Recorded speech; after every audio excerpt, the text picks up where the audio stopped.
కొంతమందికి తీర్మానం మల్లనంటే కొంత ఇందాక చెప్పే ఇంట్రడక్షన్ లో మిత్రుల కంటే శత్రువులు ఎక్కువ అని చెప్పే కదా. బయట ప్రజలు మాత్రం తీర్మానం మల్లన్న అధికార పార్టీలో ఉన్నాడా, ప్రతిపక్షంలో ఉన్నాడా, ఎమ్మెల్సీ ఉండి కూడా అధికార పార్టీని ప్రశ్నిస్తున్నాడు అని కొంతమంది.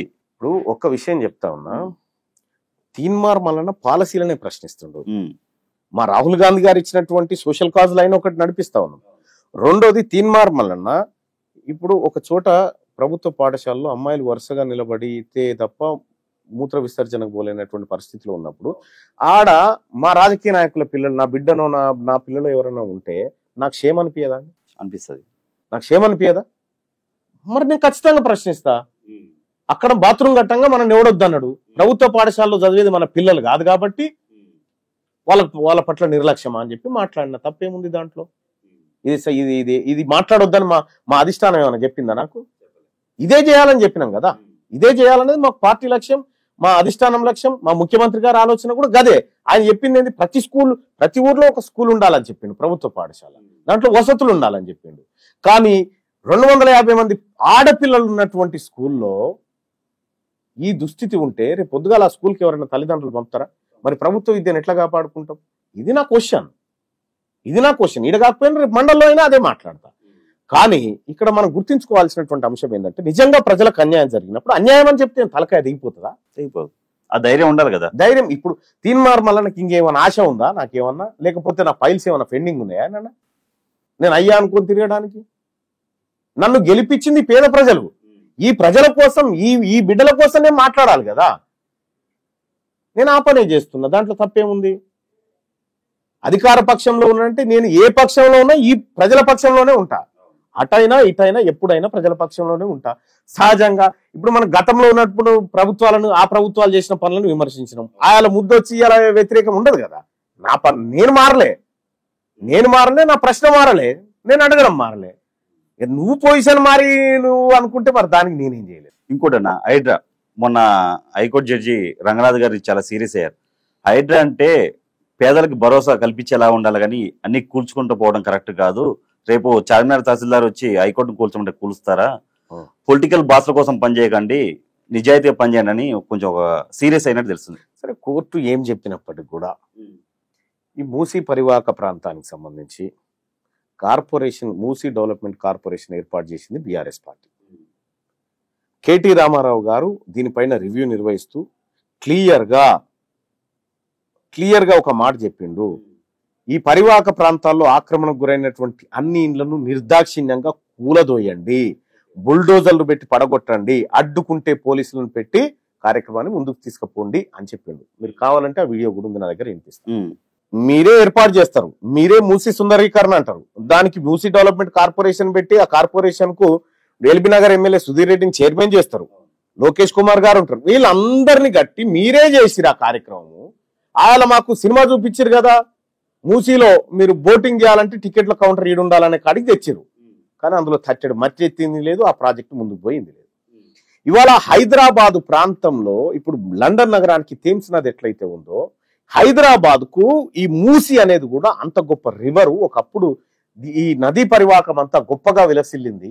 సో అటువంటి ఖ్యాతిని మళ్ళీ పునరుజ్జీవింప చేయాలంటే ఖచ్చితంగా మూసీ నదిని పరిశుద్ధం చేయాల్సినటువంటి అవకాశం, ఆలోచన ఉందని ముఖ్యమంత్రి గారు దాని మీద రివ్యూలు చేసిండు. పోయి లండన్ థేమ్స్ నదిని చూసిండు, ఆ రోజు నుంచి చెప్పిండు.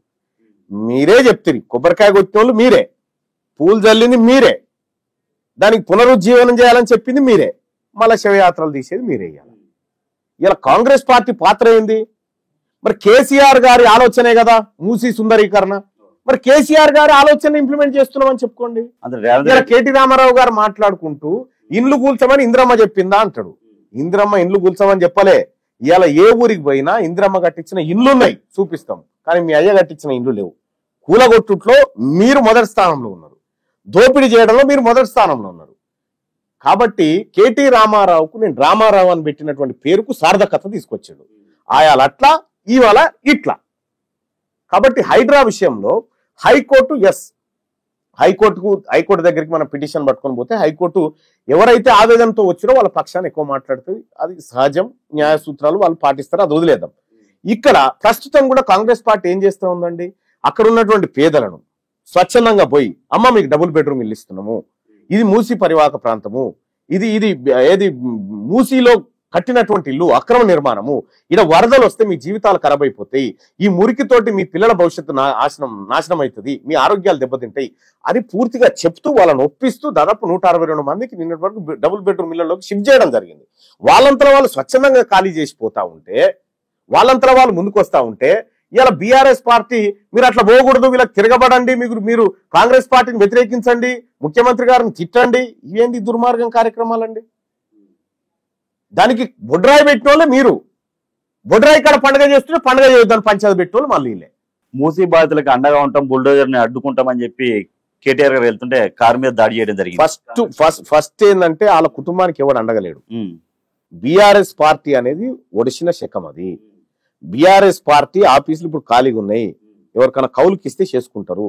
బీఆర్ఎస్ పార్టీ దాని భవిష్యత్తు కోల్పోయింది కాబట్టి ఇప్పుడు కేసీఆర్ ఫ్యామిలీ కష్టం వస్తే తెలంగాణ కష్టం వచ్చినట్ట. అసలైన బాధితులు వీళ్ళు. ఇలా కాళేశ్వరం ఎంక్వైరీ జరుగుతా ఉంది, ఫోన్ ట్యాపింగ్ ఎంక్వైరీ జరుగుతా ఉంది. కాళేశ్వరం ఎంక్వైరీలో అధికారులు బాస్ చెప్తే ఆయన నోటి మాటతో చేసిన మా తప్పేం లేదని చెప్పి అంత కేసీఆర్ కేలెత్తి చూపిస్తా ఉంటే ఆ అంశాన్ని మరుగున పడేయడం కోసం ఇలా మూసీ డ్రామా ఎత్తుకుంది బీఆర్ఎస్ పార్టీ. మరి ఇప్పుడు హైడ్రా స్టార్ట్ చేసింది కదన్నా, చాలా మంది పొలిటీషియన్స్, పొంగులేటి శ్రీనివాస్ రెడ్డి గారు కానీ, లేదంటే మన వివేక్ వెంకటస్వామి గాని, చాలా మందికి ఫామ్ హౌస్ మరి FTL బఫర్ జోన్ లో ఉన్నాయి. ఎందుకు కూల్చట్టే? 100% కూల్చాలని చెప్తున్నా. ఫస్ట్ అవి కూల్చినాక పేదల కాడికి రావాలి కదా. నేను అదే చెప్తా ఉన్నా. అవి వాస్తవానికి ఎట్లుంటదంటే వెంకట్, ఈ 111 జీవో పరిధిలో గ్రామాలు ఉన్నాయి, అక్కడ అదనంగా నిర్మాణాలు చేయడానికి వీల్లేదు. నీకు అక్కడ ఆ గ్రామంలో 1 ఎకరం పొలం ఉందనుకో, దాంట్లో 90% వదిలేసేయాలి, 10% లో మాత్రమే నిర్మాణం చేసుకోవాలి. ఇది జీవో చెప్తున్న మాట. అయితే ఈ రాజకీయ నాయకులు అంతా ఏమనుకున్నారంటే, మనకున్న భూమిలో 90% వదిలేసి 10% కట్టుకోవాలనుకున్నారు. అది కాదు, మొత్తం 111 పరిధిలో ఉన్నటువంటి దాంట్లో ఎక్కడైతే గ్రామాలు ఉన్నాయో గ్రామాలలోనే, నీ పొలాలలో కాదు కట్టడానికి, వీళ్ళేమో పొలాలలో కట్టుకొని ఇది అనుకుంటారు. వాస్తవానికి 111 పరిధిలో ఉన్నటువంటి బడా రాజకీయ నాయకులే మీరు చూడండి, వాళ్ళ దిక్కు బుల్డోజర్ పెట్టినప్పుడు జనం సప్పట్లు కొట్టారు, హర్షాతిరేకాలు ప్రకటించారు. ఎస్, గొప్పగా చేస్తుంది హైడ్రా అన్నారు. ఎప్పుడైతే ఈ హైడ్రా తన పంతం చేస్తా ఉందో, హైడ్రాకు వాస్తవానికి మూసీకి సంబంధం లేదు. హైడ్రా వేరు, మూసీకి చేస్తున్నటువంటి కార్యక్రమాలు వేరు. కానీ ఈ మూసీలో జరుగుతున్నటువంటి అంశాన్ని హైడ్రాకు ముడిపెట్టి హైడ్రాను బదనాం చేసే కార్యక్రమం చేశారు. 100% వీళ్ళే కూల్చాల్సిందే. పొంగులేటి శ్రీనివాస్ రెడ్డి గారిది నిజంగా బఫర్ జోన్ లో ఉందనుకుంటే ఆయనది కూల్చాలి, వివేక్ వెంకటస్వామి గారిది కూల్చాల్సిందే, అక్కడ ఏ రాజకీయ నాయకుడు ఉన్నా కూల్చాల్సిందే. ఫాతిమా కాలేజీని కూల్చేద్దాం ఉందా గవర్నమెంట్ కి? 100% కూల్చాలని చెప్తా ఉన్నా. దమ్ముందా లేదా అనేది మరి వాళ్ళ పర్ఫార్మెన్స్ బట్టి. ఆయన ఒకటి సవాల్ చేశాడు, మరి జిహెచ్ఎంసీ ఆఫీస్ కూడా బఫర్ జోన్ FTL లో ఉంది, ఇప్పుడు ఏదైతే హైడ్రా ఆఫీస్ ఉందో అది కూడా బఫర్ జోన్ లో ఉంది, మరి అవి కూల్స్తారా అని అడుగుతుండ్రు. అవి కూడా ఉంటే అవి కూడా కూల్చాలి, తప్పేముంది? వాళ్ళకో న్యాయం వీళ్ళకో న్యాయం కాదు కదా. జిహెచ్ఎంసీ ఆఫీస్ కూల్స్తారా? అది బఫర్ జోన్ లో ఉందో తేలాలి కదా. ఆయన నోటి మాటతో ఎట్లుంటది? ఫాతిమా కాలేజ్ ఉందా, నీకెరక నాకెరక అందరికెరక, దాన్ని కూల్చాల్సిందే. ఇప్పుడు మూసీ నది అనేది 1.5 కోట్లతోనే శుద్ధీకరణ చేస్తా అని చెప్పి రేవంత్ రెడ్డి చెప్పారు కదా, అదొక స్కీమ్. ఢిల్లీకి పెద్దలకి 25,000 కోట్లు ఒప్పచెప్పడానికి ఇది నడుస్తుందని చెప్పి కేటీఆర్ గారు అన్నారు. ఆరు లేదు, సూరు లేదు, కొడుకు పేరు కేటీఆర్ అంటే ఏమన్నట్టు? నేను ఒక మాట చెప్తా ఉన్నా, ఆడ ఏకాన పైసా ఖర్చు పెట్టలే, ఇప్పటికీ ఏకాన పైసా ఖర్చు పెట్టలే. దానికి సంబంధించిన టెండర్లు లేవు, ఏమీ లేవు. దాన్ని ఖాళీ వాళ్ళని వికెట్ చేయించే కార్యక్రమం జరుగుతూ ఉంది. అప్పుడే 1.5 కోట్లు పెట్టి అప్పుడే 25,000 కోట్లు అక్కడికి పంపినట్టుగా. ఇప్పుడు ఏందండి వాళ్ళ కార్యక్రమం ఏంది? ఇప్పుడు వాళ్ళ ఆలోచన ఏంది? అవి మేం తినాలి కదా, మేం తినేది ఉండే కదా, మీరు అనవసరంగా ప్రాజెక్ట్ కోసం పెడుతున్నారు. మరి ఓకే, తెలంగాణలో ఇప్పుడు ఉన్నటువంటి ప్రజాప్రభుత్వం 1.5 కోట్లు పెట్టి దాన్ని కడతా అంటుంది, కమిషన్ల కోసం అంటారు. మరి కట్టిన కాళేశ్వరం, సుందిల్లా, అన్నారు, ఇవన్నీ కమిషన్ల కోసమే కట్టిరా? ఇవన్నీ వాటి కోసమే కట్టిరా? ఇప్పుడు రివర్ బెడ్ లెవెల్లో ఉన్నది అని చెప్పి దానికి X మార్క్ ఉంటే ఏదో మార్క్ వేస్తా ఉంటే అది కొట్టేసాట కేసీఆర్ పేరు రాయన్నట. కేసీఆర్ పేరు రాయన్నట. ఇప్పుడు కాళేశ్వరానికి రాద్దామా మరి కేసీఆర్ పేరు? వాళ్ళని అడగాలి మరి, రాద్దామా అంటున్నా. దానికి బుద్ధి లేకుండా మాట్లాడతారని. కాబట్టి హైడ్రా తన పని తను సవ్యంగా చేస్తా ఉంది.